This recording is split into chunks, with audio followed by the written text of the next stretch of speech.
So I've got the front tire off my Salsa Tributary e-bike, and these came with the Teravail Ehline 29 by 2.3 tires. Upside down here, but you can see it's labeled Tubeless Ready. I wanted to see how these were actually set up. So from the factory they do come with a tube in there. Flip this over. They were a little bit tight getting them off, but anyway, they come pre-taped. That is kind of nice. That was one thing I didn't know. Anyway, I picked up some of the WTB TCS rim tape, and on the WTB site they recommend the 32 millimeter rim tape, so I did pick up some of that.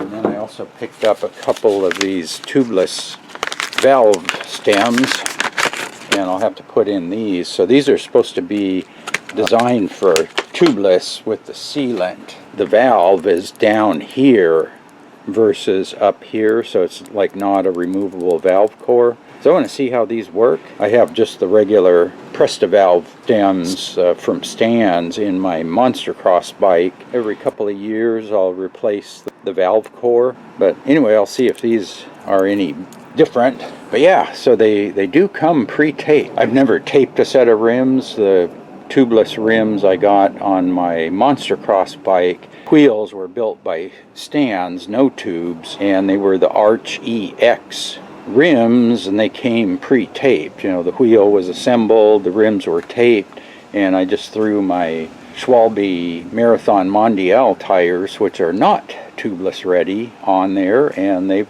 worked well for the last 10 plus years. I think I did that maybe 2013, 2014, so I've been running those tubeless for that time. Okay, I put the Teravail tires back on. No sealant in here yet. Yeah, so I think the main leak I was having was around the valve stem. So I guess the hole in the tape they made for the tube valve stem was a little bit rough, so I kind of smoothed it out, and then I put a little tiny bit of adhesive around the rubber cone there, and then stuck that in and let it sit for a while. Okay, yeah, there's still a little bit of air leaking here.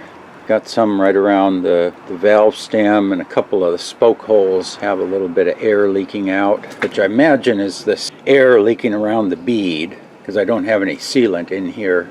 And I noticed on the rim tape, you know, it's a little bit crooked, like one side will go up over the bead, and then the other side maybe doesn't quite get there, and then a little bit later it rolls over and gets on the bead surface. So yeah, there's probably a little bit of inconsistency in the tape, but I don't think I could do any better. Looks like a little bit of a leak right there, but yeah, pretty good for no sealant in there. A few little bubbles here and there. Yeah, I think my problem here on this rim tape is right here where the valve stem hole is. You can see how it's kind of bubbled up there. I think when I pulled out the tube valve stem, you know, which is threaded all the way, it probably caught in the tape, and then when it came out, it sort of pulled the tape up and kind of bunched it up there, and you've got air bubbles and whatnot. So the rest of the tape looks really nice. There's no holes or anything. Okay, I did get the section of tape off of there. It looks like they have a strap. I don't know if that's nylon or something. It's a fairly hard plastic strap that they put around like a rim tape. So they must do that to keep the tubeless tape from dropping into the holes there. So I'm not sure. I've heard you're supposed to remove that sort of tape, but since they did this at the factory, maybe this is intended to be there. But anyway, I figure I would take out the tape between these two spoke holes here, and then I'll probably run past the hole maybe 6 inches on each side and just re-tape this section. Got that taped back up. I went 6-7 inches on each side and got as much of the air bubbles out as I could, and now it's a lot cleaner in that area. There's just the single piece of tape across there. I don't know if they had 2 layers of tape.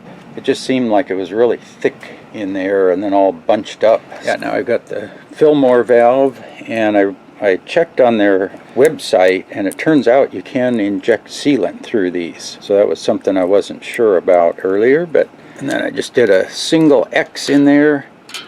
Yeah, that looks a lot cleaner. There's no bubbles and punched up tape in that area. Should have a better chance of sealing anyway. Okay, so I went ahead and dumped in about 4 ounces of Orange Seal Endurance, and then I aired up the tire. I heard it hiss for maybe 2 seconds, and then just silence, and no leaks. Look at that. Yeah, it must have just been getting around the bead or something. So I just shook the tire up, kind of rolled it around a few times, and I just sprayed it with some soapy water and nothing. That was just instant. So this is the first Tubeless Ready wheel and tire that I've ever set up. Kind of just learning the ropes, I guess. Let's see what the other side looks like here. Looks like a few little bubbles maybe. Or that might have just been left over from before I put the sealant in. Maybe a little bit. No, that's looking pretty good. I don't see anything in there. I don't see any new bubbles showing up. Nothing around the spokes. The valve stem is nice and sealed. I was getting some air leaking out of there. I tightened it up a little bit, and yeah, that's looking pretty good. I think that'll work. I think we're good to go. So yeah, I'll play with these this afternoon, and then yeah, so I'll give them a ride tomorrow, a test ride, and see how they work, and then I'll report back. Stay tuned for that.